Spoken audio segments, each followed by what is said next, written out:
Hello everyone. Today we will study about corrosion. In this presentation, we will discuss about introduction, causes of corrosion, theories of corrosion, types and its influencing factors.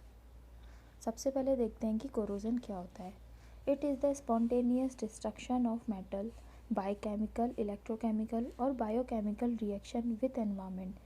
That means हमारे आसपास जितनी भी metals होती हैं, अगर वो अपने environment में मौजूद गैसेस या दूसरे सब्सटेंसेस के साथ में रिएक्ट करके केमिकली, इलेक्ट्रोकेमिकल या बायोकेमिकल रिएक्शन करके कोई नया प्रोडक्ट बना रही है जो उस मेटल को डिस्ट्रॉय कर रहा है, वही कोरोजन के रूप में सामने आता है. ये एक स्लो एंड स्टडी प्रोसेस है. इसके एग्जांपल है रस्टिंग ऑफ आयरन, जिसके अंदर आयरन की सरफेस पे मॉइस्चर की प्रेजेंस में एक रेड कलर का स्केल या फिर पाउडर का फॉर्मेशन हो जाता है, जो कि असल में फेरिक ऑक्साइड है. कोरोजन के इफ़ेक्ट्स, इसकी वजह से मशीन या डिवाइसेस और जो भी मेटल के बने हुए ऑब्जेक्ट्स होते हैं उनका डिस्ट्रक्शन होना चालू हो जाता है. इसके अलावा इसमें बहुत सारे टॉक्सिक सब्सटेंस भी रिलीज़ होते हैं. साथ ही साथ ये मशीन की एफिशिएंसी को रिड्यूस कर देता है और मेंटेनेंस कॉस्ट को बढ़ा देता है. Now we will see causes of corrosion, कि कोरोजन आखिर होता क्यों है. जनरली जितनी भी मेटल्स हैं वो दो फॉर्म में मिलती हैं, नेटिव स्टेट में या फिर कंबाइंड स्टेट में.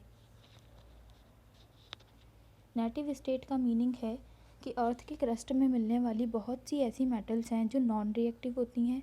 उन्हें नोबल मेटल्स भी बोलते हैं, क्योंकि उनमें कोरोजन के लिए अच्छा रेजिस्टेंस पाया जाता है, यानी उनमें जंग नहीं लगता. इसका एग्जांपल है गोल्ड, प्लेटिनम एंड सिल्वर. और कंबाइंड स्टेट में मिलने वाली मेटल्स हाईली रिएक्टिव होती हैं, तो वो अपने एनवायरनमेंट में मौजूद गैसेस एट्सेट्रा से रिएक्ट करके स्टेबल कंपाउंड्स बना लेती हैं. ये स्टेबल कंपाउंड्स मिनरल या फिर और के फॉर्म में मिलते हैं. Now we will see metallic corrosion. ये कंबाइंड स्टेट ऑफ मेटल्स को बहुत अच्छे से एक्सप्लेन करता है. जब भी हम मेटल्स को ऑर्स या फिर मेटेलिक कंपाउंड से एक्सट्रैक्ट करके डेली लाइफ में यूज़ करते हैं, तो ये एक्सट्रैक्टेड मेटल थर्मोडायनेमिकली अनस्टेबल होती है. इसीलिए ये एनवायरनमेंट में मौजूद गैसेस और दूसरे एलिमेंट्स के साथ रिएक्शन करके एक थर्मोडायनेमिकली स्टेबल कंपाउंड्स को बना देती है और उसके बाद में वापस से डिके होना स्टार्ट हो जाती है. ये newly formed stable metallic compounds जो हैं अपनी इन प्रॉपर्टीज़ को खो देते हैं, जैसे कि lustre, hardness, electrical conductivity etcetera. There are main two theories of corrosion, dry और chemical corrosion and second is wet और electrochemical corrosion. ड्राई कोरोजन नाम से समझ आ रहा है कि ये ड्राई कंडीशन में होता है, यानी मॉइस्चर की एब्सेंस में होता है. इसमें मेटल्स पे एनवायरमेंटल गैस का डायरेक्ट अटैक होता है. ये एक सेल्फ कंट्रोल प्रोसेस है.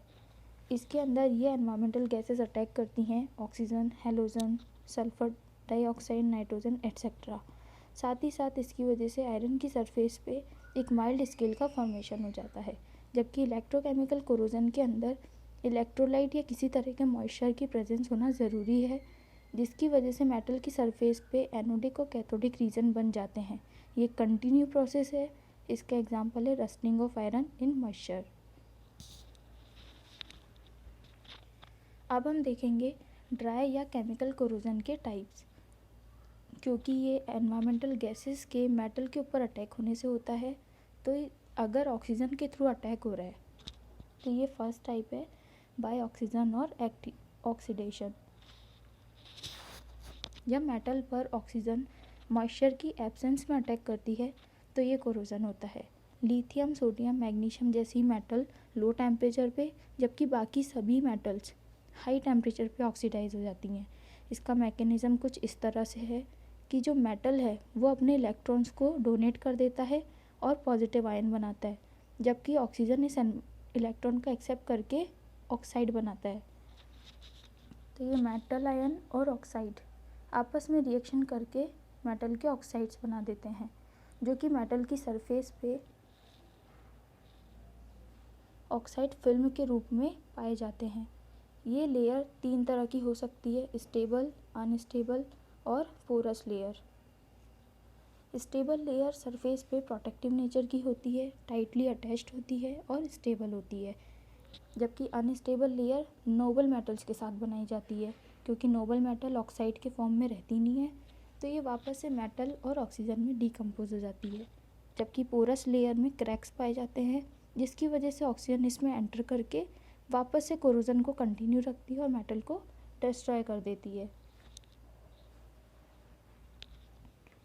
यहाँ एक बहुत इम्पॉर्टेंट रूल काम करता है, पिलिंग बेडवर्थ रूल। इस रूल के अकॉर्डिंग अगर बनने वाली ऑक्साइड लेयर का वॉल्यूम मेटल के वॉल्यूम से कम है, तो ये ऑक्साइड लेयर का नेचर पोरस या फिर नॉन प्रोटेक्टिव टाइप का होगा, यानी कि ये मेटल को आगे वापस से प्रिवेंट नहीं कर पाएगी कोरोजन होने से। जबकि अगर ऑक्साइड लेयर का वॉल्यूम मेटल के बराबर या उससे ज़्यादा हो, तो ये प्रोटेक्टिव नेचर की स्टेबल लेयर बनाएगा।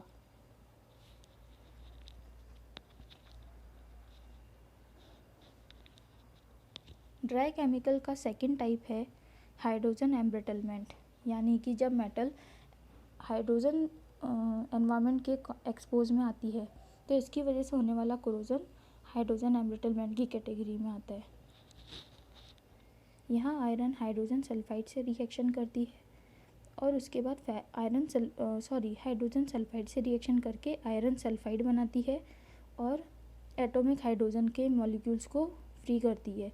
ये एटॉमिक हाइड्रोजन आपस में कंबाइन होकर के हाइड्रोजन गैस का एक मॉलिक्यूल बना लेते हैं, जो कि मेटल के वॉइड्स में कलेक्ट होकर के हाई प्रेशर और क्रैकिंग को जनरेट करते हैं, जिसकी वजह से मेटल का आगे चल के लॉस होता है। Third type is decarburization. अगर स्टील वापस से हाई टेम्परेचर पे हाइड्रोजन के एनवायरनमेंट में एक्सपोज हो, तो एटॉमिक हाइड्रोजन बनती है, लेकिन ये वापस से हाइड्रोजन गैस बनाने की जगह कार्बन के साथ में रिएक्ट करता है, जिसकी वजह से मीथेन गैस बनती है। ये मीथेन गैस भी वापस से वॉइड यानी कि फ्री स्पेस के अंदर कलेक्ट हो जाती है और स्टील के अंदर मौजूद कार्बन कंटेंट को रिड्यूस कर देती है। ये कार्बन कंटेंट का रिड्यूस होना ही डीकार्बोराइजेशन कहलाता है, जिसकी वजह से वापस मेटल में क्रैकिंग और हाई प्रेशर जनरेट हो जाता है। Now there is principle and mechanism of electrochemical corrosion.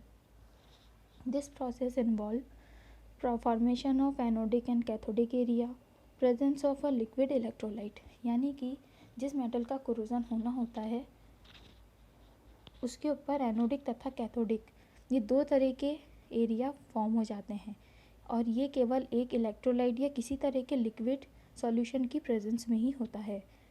यहाँ पे आप कोरोजन केवल एनोडिक एरिया पे होता है, कैथोडिक रीजन पे कोई कोरोजन नहीं होगा। And formation of corrosion product. अब देखते हैं कि एनोड और कैथोड क्या होते हैं। एनोड वो जगह है जहाँ पे ऑक्सीडेशन पाया जाता है, ऑक्सीडेशन रिएक्शन होती है। ऑक्सीडेशन मतलब मेटल जब भी अपने इलेक्ट्रॉन्स को डोनेट कर देता है और पॉजिटिव आयन बनाता है, इसे ऑक्सीडेशन कहते हैं। हालांकि अपने ऑक्सीजन डोनेट कर रहा है, जिसकी वजह से वहाँ इलेक्ट्रॉन्स ढेर सारे इकट्ठे हो गए, जिसकी वजह से वहाँ पे नेगेटिव चार्ज बन जाता है और ये डोनेट किए हुए इलेक्ट्रॉन एनोड से फ्लो करते हुए कैथोड में जाते हैं, जहाँ पे रिडक्शन रिएक्शन होती है। यहाँ पे मौजूद एलिमेंट या मेटल इस इलेक्ट्रॉन्स को एक्सेप्ट करके रिड्यूस हो जाते हैं। हालांकि यहाँ पहले इलेक्ट्रॉन की कमी थी, इसलिए यहाँ पे पॉजिटिव चार्ज पाया जाता है। इस डायग्राम और इस रिएक्शन से बात आराम से समझ में आ जाएगी कि एनोड पे इलेक्ट्रॉन्स फ्री हो जाएंगे, साथ ही साथ जो एनोडिक मेटल है जिसने इलेक्ट्रॉन्स को डोनेट किया है वो या तो इलेक्ट्रोलाइट सॉल्यूशन में डिज़ोल्व होके ख़त्म हो जाएगी या फिर वो ऑक्साइड बना लेगी, और कैथोड पे इलेक्ट्रॉन एक्सेप्ट करके हाइड्रोक्साइड तथा ऑक्साइड ये दो तरह के आयन्स बनते हैं। हालांकि इलेक्ट्रॉन का कंजप्शन यहाँ पे और दो तरह से होता है, इवोल्यूशन ऑफ हाइड्रोजन या फिर एब्जॉर्प्शन ऑफ ऑक्सीजन की तरह से। हाइड्रोजन इवोल्यूशन टाइप के अंदर मेटल्स अपने द्वारा डोनेट किए हुए इलेक्ट्रॉन्स हाइड्रोजन को दे देता है। ये तब होता है जब मेटल एसिडिक मीडियम के अंदर प्रेजेंट होता है। यानी जब कोरोजिव एनवायरनमेंट का नेचर एसिडिक हो तब हाइड्रोजन इवोल्यूशन टाइप का इलेक्ट्रोकेमिकल कोरोजन होगा। यहाँ मेटल का इलेक्ट्रोकेमिकल पोटेंशियल हाइड्रोजन के कंपैरिजन में ज़्यादा होना चाहिए, तभी अपने इलेक्ट्रॉन्स दे देगा, जिस इलेक्ट्रॉन्स को ये हाइड्रोजन के द्वारा एक्सेप्ट करके हाइड्रोजन गैस के फॉर्म में फ्री हो जाएगा और आयरन का आयन के फॉर्म में लॉस होता जाएगा। ये इलेक्ट्रोलाइट सॉल्यूशन के अंदर डिज़ोल्व होके लॉस्ट हो जाएगी। जबकि ऑक्सीजन एब्जॉर्प्शन टाइप के अंदर रस्टिंग इसका एग्जाम्पल है। रस्टिंग तब होती है जब आयरन, ऑक्सीजन और मॉइस्चर दोनों के कांटेक्ट में आता है। जनरली आयरन के ऊपर आयरन ऑक्साइड की लेयर मिलती है जो उसे प्रोटेक्ट करती है, लेकिन टाइम के साथ उसमें कुछ क्रैक्स डेवलप हो जाते हैं जिसकी वजह से वहाँ एनोडिक एरिया का फॉर्मेशन हो जाता है। अगेन एनोडिक एरिया बना यानी मीन्स वहाँ पे ऑक्सीडेशन होगा आयरन का, उसने इलेक्ट्रॉन्स दे दिए, वो इलेक्ट्रॉन्स एटमॉस्फेरिक ऑक्सीजन एक्सेप्ट कर लेगा और मॉइस्चर की प्रेजेंस में वहाँ हाइड्रोक्साइड आयन बन जाएंगे। ये दोनों मिलकर के फेरस हाइड्रोक्साइड बना लेंगे जो आगे और ऑक्सीजन से साथ रिएक्ट करके फेरिक हाइड्रोक्साइड यानी कि रस्ट का फॉर्मेशन कर लेंगे। अब हम इलेक्ट्रोकेमिकल कोरोजन के अलग अलग टाइप्स देखते हैं। पहला है गैल्वेनिक कोरोजन। जब दो अलग अलग टाइप की मेटल्स यानी कि आयरन नहीं, जिंक और कॉपर, दो अलग अलग टाइप की मेटल्स आपस में इलेक्ट्रिकली कनेक्टेड हों और वो एक लिक्विड या इलेक्ट्रोलाइट सॉल्यूशन के अंदर डूबी हुई हों, तब उनके बीच में कोरोजन पाया जाता है। इस स्थिति के अंदर वो मेटल जिसका इलेक्ट्रोकेमिकल पोटेंशियल ज़्यादा हो वो एनोड की तरह रिएक्ट करता है, उसी का कोरोजन होगा और वो इलेक्ट्रोलाइट सॉल्यूशन में डिज़ोल्व हो जाएगी मेटल। जबकि जिस मेटल का इलेक्ट्रोकेमिकल पोटेंशियल पहले वाली मेटल से कम है वो कैथोड की तरह एक्ट करेगा। इस कंडीशन के अंदर जिंक तो एनोड है और कॉपर यहाँ पे कैथोड की तरह रिएक्ट कर रहा है, तो इलेक्ट्रॉन का फ्लो एनोड से कैथोड की तरफ होगा, यानी कि जिंक अपने इलेक्ट्रॉन्स दे देगा और खुद इसके अंदर सॉल्यूशन में डिज़ोल्व होता जाएगा, तो इस मेटल का लॉस होगा। जबकि ये डोनेट किए हुए इलेक्ट्रॉन कॉपर जो कि इलेक्ट्रोलाइट सॉल्यूशन में ऑलरेडी प्रेजेंट है एक्सेप्ट करते जाएंगे और इस कैथोड पे आके ऐड होते जाएंगे। जनरली ये एक तरह का प्रोटेक्टिव मेथड है बहुत सारी मेटल्स को कोरोजन से बचाने के लिए, जिसमें एक मेटल अपना सेक्रीफाइस देके दूसरी मेटल को प्रोटेक्ट करती है। Second type is concentration cell corrosion. इसके और भी दूसरे नाम हैं waterline corrosion and differential aeration corrosion. ये तब होता है जब केवल एक ही टाइप की मेटल हो लेकिन उस एक ही मेटल की अलग अलग जगह पे, एक सरफेस पे अलग अलग जगह पे एयर का कंसंट्रेशन अलग अलग होने से एक तरह का पोटेंशियल डिफरेंस क्रिएट हो जाता है। इसको इस एग्जांपल से समझ सकते हैं, जैसे यहाँ जिंक रॉड है इस डायग्राम में जो कि पानी में आधी डूबी हुई है, तो जो पानी में डूबा हुआ पार्ट है वहाँ पे ऑक्सीजन की कमी है, यानी ये पुअर ऑक्सीजनेटेड एरिया है। जबकि बाहर का एरिया जो कि हवा के कांटेक्ट में है वहाँ पे ऑक्सीजन ज़्यादा है, ये एरिया मोर एरेटेड है। तो इस रूल के अकॉर्डिंग जब पुअर ऑक्सीजनेटेड एरिया होता है वो एनोड की तरह बिहेव करता है और उसी का कोरोजन होगा, यानी पानी के अंदर डूबा हुआ हिस्सा में जो मेटल है वो अपने इलेक्ट्रॉन्स डोनेट कर देगा, ठीक है, और इस सॉल्यूशन के अंदर डिज़ोल्व होती जाएगी मेटल। जबकि कैथोड जो कि बाहर वाला एरिया है, तो यहाँ पे ऑक्सीजन ऑलरेडी प्रेजेंट है, वो इस वाटर के साथ में रिएक्ट करके इस इलेक्ट्रॉन को एक्सेप्ट करेगा और हाइड्रोक्साइड आयन बनाएगा। तो ओवरऑल रिएक्शन के अकॉर्डिंग हमको जिंक हाइड्रोक्साइड मिल जाएगा जो कि कोरोजन का प्रोडक्ट है। एक और चीज़ देखते हैं यहाँ पे, हालांकि यहाँ पे जो कोरोजन होता है बिल्कुल वाटर लाइन पे होता है क्योंकि यही वो सरफेस है, यही वो जगह है जहाँ पे ऑक्सीजन का कंसंट्रेशन बिल्कुल साफ साफ पता चलता है। तो कोरोजन इसी जगह पर होता है जहाँ पे वाटर लाइन होती है, इसलिए इसको वाटर लाइन कोरोजन कहते हैं। इसके अलावा एरेशन के अंदर डिफरेंस पाने की वजह से उनके पोटेंशियल और उनकी कंसंट्रेशन में डिफरेंस होने की वजह से कोरोजन हो रहा है, इसीलिए इसका नाम डिफरेंशियल एरेशन कोरोजन है। Third is spitting corrosion. ये कंसंट्रेशन सेल कोरोजन का ही एक एग्जाम्पल है। जैसे कि वहाँ हमने देखा था कि मेटल की सरफेस पे पोटेंशियल डिफरेंस क्रिएट हो चुका था कंसंट्रेशन में डिफरेंस होने की वजह से, सेम रूल भी यहाँ अप्लाई होता है। जब मेटल की सरफेस डस्ट से या क्ले से या फिर एक ड्रॉप ऑफ वाटर से ढकी हुई होती है तो ये ढका हुआ एरिया जो है वो एक कंसंट्रेशन सेल की तरह से रिएक्ट करता है।